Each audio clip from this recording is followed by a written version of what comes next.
A senior police officer, Inspector Lasare Jeremiah, has been lynched by a mob in Bassa local government area of Plateau State after a suspect he attempted to arrest falsely accused him of being a motorcycle thief.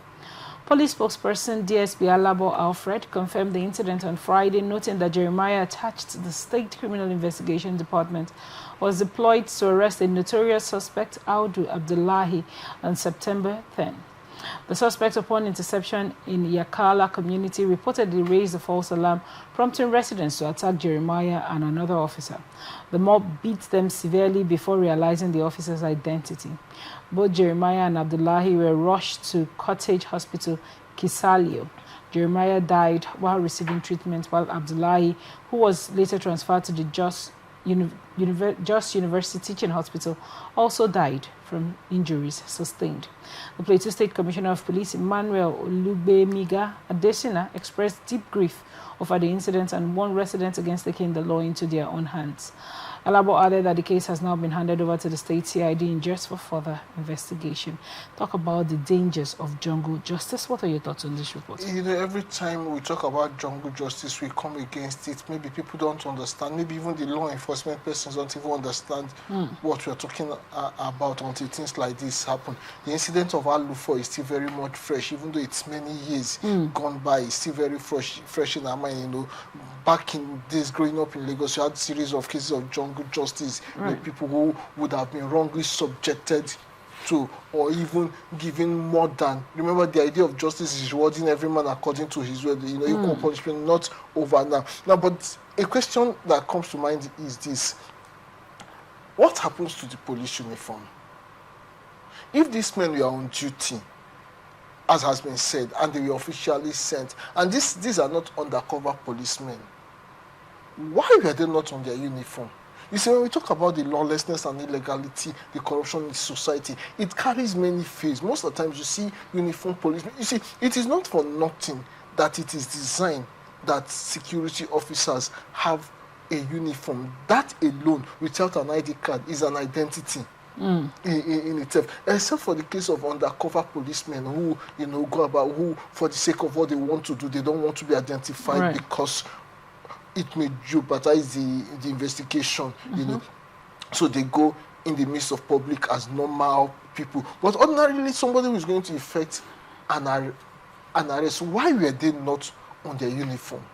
And we see this every time on the roads. And I'm saying this not because jungle justice can be excused, but at least in this case, if they were on their uniform, you probably, even if the guy raises that false alarm, anybody that comes and sees this man on uniform would be cautious on how to deal with them. So I think the police authorities should also, you know, think of how to kit their men. There is a uniform already, but they should make it available to the men, you know, properly. You see some of them. But given that this criminal is said to be notorious and wanted, do you think the idea probably behind their plain clothes is not to give him an idea that they were there to arrest him?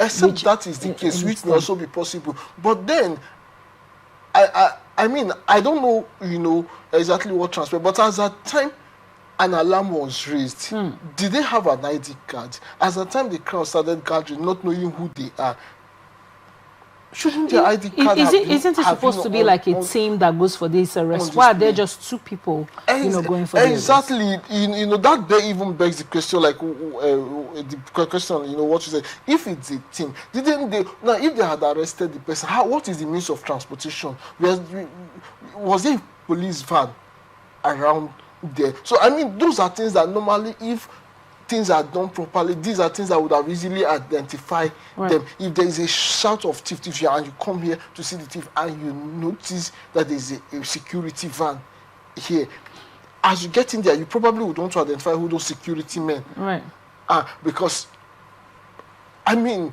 there's a whole lot that needs to be answered, but certainly jungle justice does more harm than good to society. I think the police authorities also need to ask themselves some critical questions. How do they clothe their men?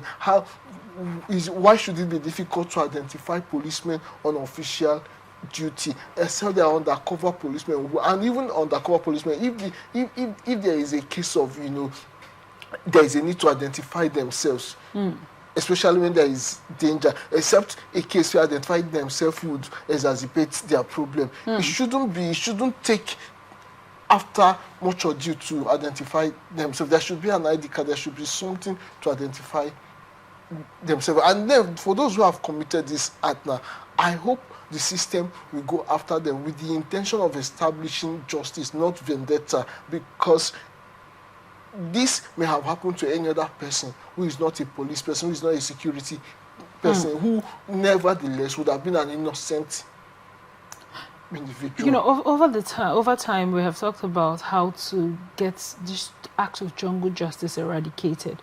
For a while, it seemed like there was a calm with it. I mean, it wasn't this bad as it has become, because in recent times, it's become, you know, quite disturbing. It happens all the time.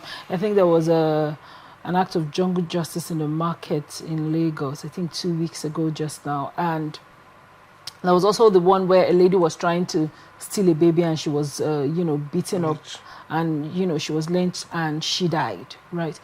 Why do you think this has come back full scale? Do you think it's because of the increase in crime? It's because people have lost trust in law enforcement? It's because people have lost trust in justice system? Why exactly has it become? It's a combination of factors: increase in crime, lack of interest in the law enforcement system, lack of interest in the justice system. However, whatever the case is, we cannot resort to the Hobbesian state of nature, where every man tries to defend himself as he deems fit. Because the thing is that each time we carry out jungle justice, or each time jungle justice is carried out, it only solves part of the problem. The victim or the criminal, as it were, at the moment is dealt with. But society is denied the opportunity to ascertain the thinking of the criminal. One thing that arresting criminal does and the interrogation process does is that it exposes their thinking, which could also help society in forestalling crime. It helps society unravel if that is a one-off thing or it's a properly planned thing, if there is a syndicate behind it. You know, it just helps society answer more questions that may not be answered by jungle justice. When you do jungle justice, you just the person arrested, you kill the person there. But what if they are a team? Those other team will be left going around society and doing that, and maybe even coming back with vengeance because they feel like one of them has been. But if that criminal was arrested, properly interrogated, more things will be unraveled that would help society become a better place. So I think in spite of how we feel about this system, I think in spite of the fact that we may feel like justice is slow or never comes, you know, we don't trust the security system, we don't trust, you know, there's a lot to complain about, yet we cannot become a part of the problem we seek to. So just jungle justice shouldn't be one of the ways of solving societal problems. Thank you so much for your insight on that report, Kechiko.